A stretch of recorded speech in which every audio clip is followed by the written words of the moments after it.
I'm the type of person that if a new movie comes out that I want to see, I don't even want to see the preview for it. I don't want to see the preview for it.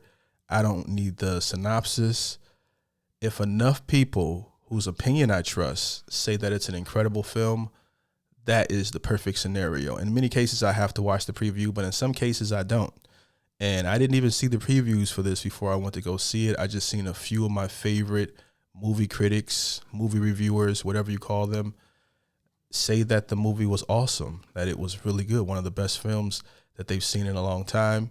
And I'm the type of person I can think for myself. So I still won't watch it because, number one, I don't want to get a spoiler.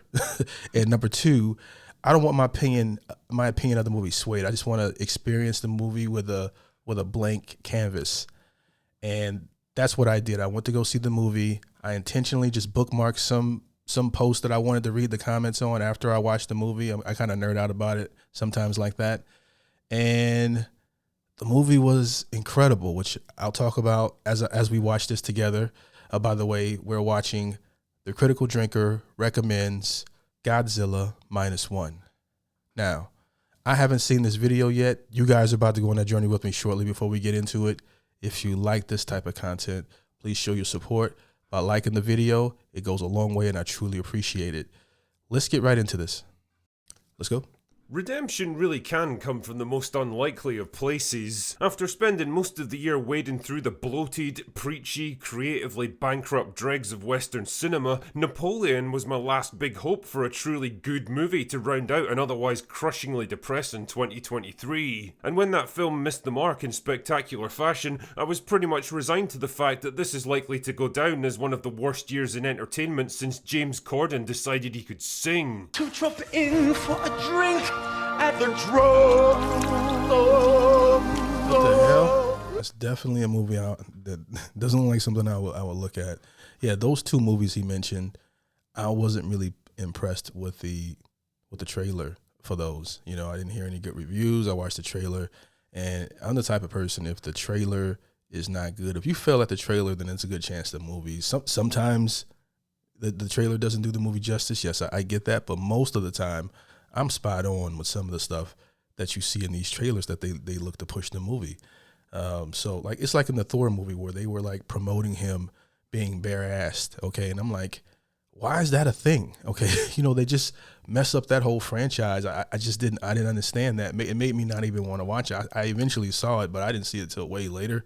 And, you know, it still was an okay movie. It wasn't horrible. Okay. But, you know, it just wasn't nowhere near as good. You can tell that they went a completely different direction with it. And, you know, I get what he's saying here. Let's keep it going.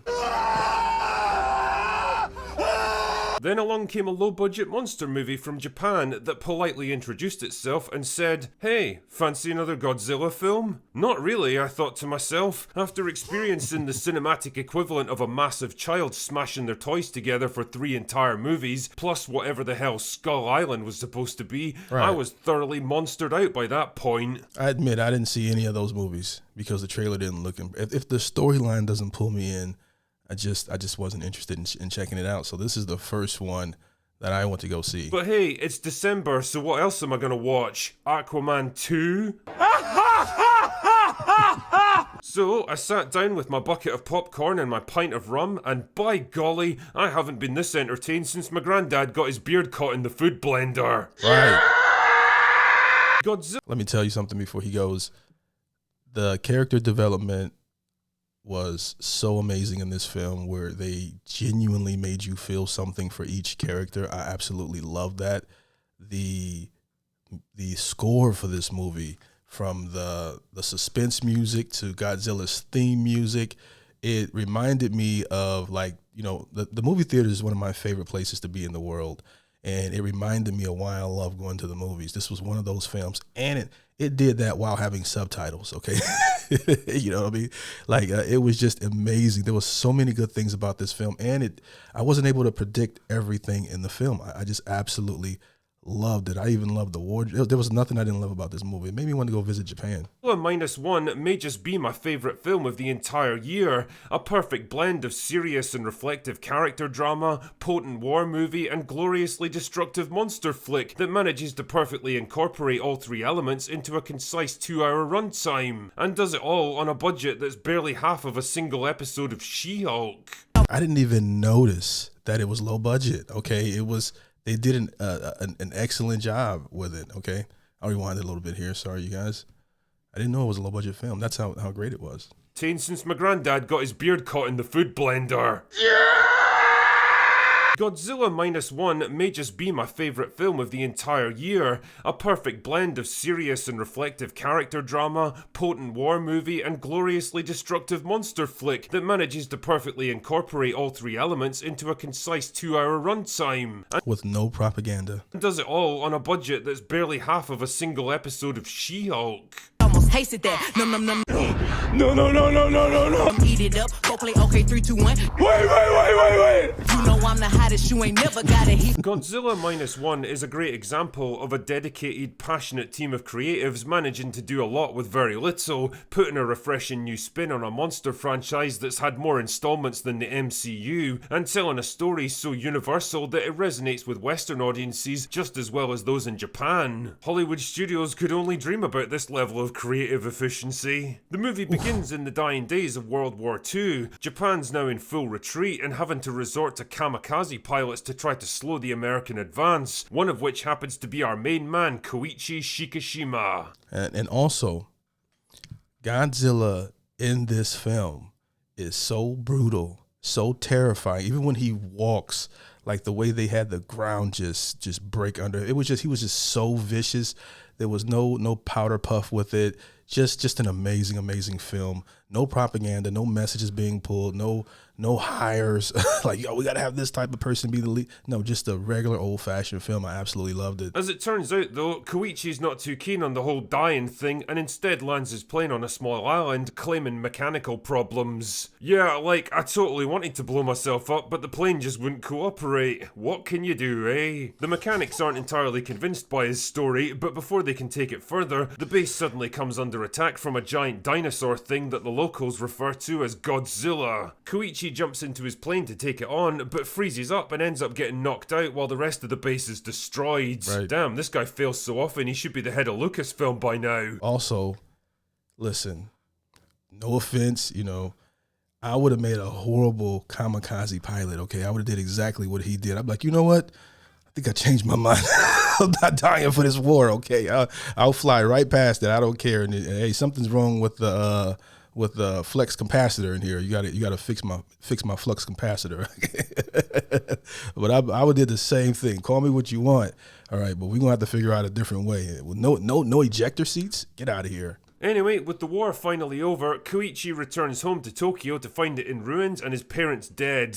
Bad times indeed. Plagued by survivor's guilt and shame for his failure to do his duty, he takes on the dangerous task of mine clearance in Tokyo Bay and eventually hooks up with a young woman named Noriko, becoming a provider to her and the orphan girl that she's been caring for. Three Beautiful broken story. people in a broken country forming an unconventional family as they try to rebuild their lives. That's nice and all, but what about Godzilla, you ask? Well, American nuclear testing in the Pacific just so happens to hit him with a massive dose of radiation, turning him from a big angry dinosaur thing into an even bigger and angrier dinosaur thing. Before you know it, he's destroyed a bunch of American warships and he's headed for mainland Japan, and the Americans are like, sorry lads, can't help you with this one, the Russians might get angry at us. Oh, come on! And also, excuse me, I was amazed at how much damage.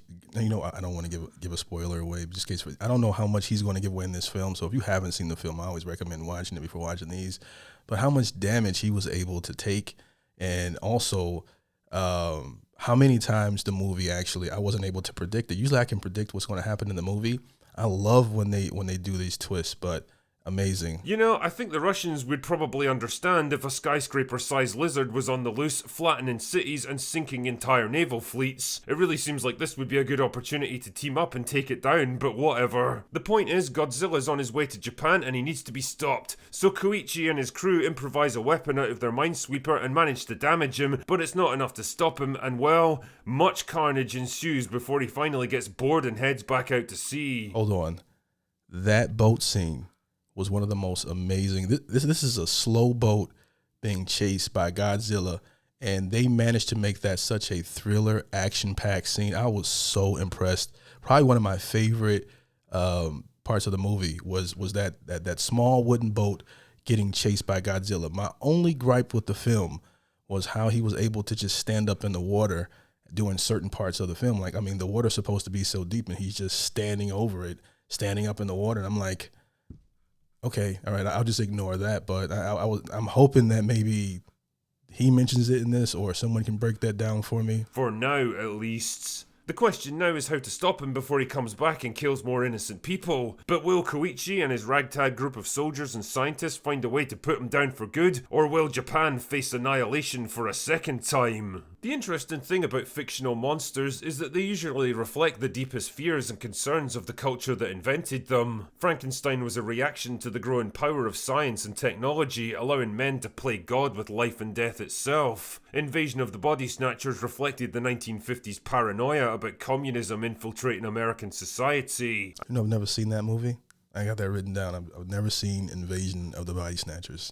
Maybe I'll do that on Patreon or something. And the 1954 Godzilla offered up a uniquely Japanese perspective on war and nuclear weapons, a country still very much haunted by the shadow of its past and the devastating aftermath of Hiroshima and Nagasaki. It was obviously very potent at the time, but it did make me wonder how well it would translate into 2023. I didn't have to worry though, because Koichi is very much the glue that holds Godzilla's story together. A disgraced soldier struggling with the guilt of not doing his duty, of surviving when his friends gave their lives for their country, of having to live in shame rather than die with honor. His story is pretty much emblematic of what Japan was going through. I'm living with shame. I'm sorry.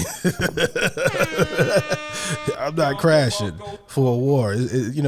Okay, if it's a situation where I have a family, like he has a family, and it's the only way to do it, I can't say I wouldn't do it. I'm just being funny, okay? Thinking the way I think now, hindsight is 20/20. But if it's a case where, they're fighting a war or something like that and they don't know why they're fighting it, that type of thing, oh no, it's not happening. Okay. Into 2023. I didn't have to worry though, because Koichi is very much the glue that holds Godzilla's story together. A disgraced soldier struggling with the guilt of not doing his duty, of surviving when his friends gave their lives for their country. He did an amazing job too. Of having to live in shame rather than die with honor. His story is pretty much emblematic of what Japan was going through at the time, and by taking the focus away from the specific issue of nuclear weapons and putting it more on the universal cost of war, I think it offers up a perfect balance between the old and the new. Koichi's story runs the full spectrum from shame and guilt to bravery, heroism and redemption. It's a movie about the importance of family, duty, self-sacrifice, and finding a way to move on from failure and loss. Compare compelling themes like this to the bland, sterile, unengaging lumps of nothingness masquerading as human characters that we get over here, and you begin to understand why Western cinema is kind of fucked right now. And we started this gangster-ish, okay? And now we got other people doing it better than us, okay? And much love to Japan, because they did an excellent job. I'm saying Japan like it came from I don't know who did it, but my point is, it's amazing that we were the leaders in film, and we see so many foreign films that are now like on the same level and many times passing the films, that we make here. And it's weird to be talking about this kind of stuff because compelling human drama isn't something I'd normally associate with a Godzilla movie, where the humans are often reduced to screaming civilians getting squashed while Big Lizard goes. And oh, did they get squashed.